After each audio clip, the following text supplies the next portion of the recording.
Toro Rosso is set to run a thorough analysis into why it suffered a double turbo failure on Saturday at the Mexican Grand Prix, which wrecked both Brendan Hartley and Pierre Gasly qualifying charges.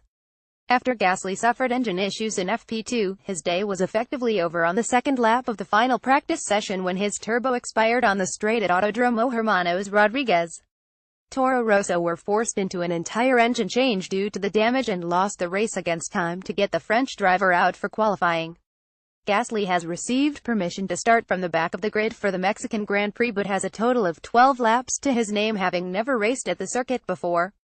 Hartley suffered a near-identical issue as the start of Q2 during qualifying, which restrained him to 13th on the grid, but felt confident he could challenge both Williams drivers for a potential shot at the top 10.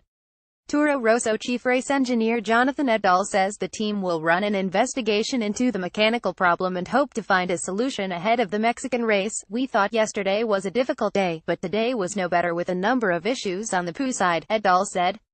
"Unfortunately for Pierre, at the start of his first timed lap in FP3 we had a turbo failure, which meant that was the end of his session. We got the car back and we tried to repair it, but we realized it was more extensive than we first thought. In the end we needed to take a complete poo, however due to parts limitations the fresh poo wasn't fully built, so we didn't get the car out in time for qualifying. That meant the end of Pierre's day. Brendan had a really good FP3.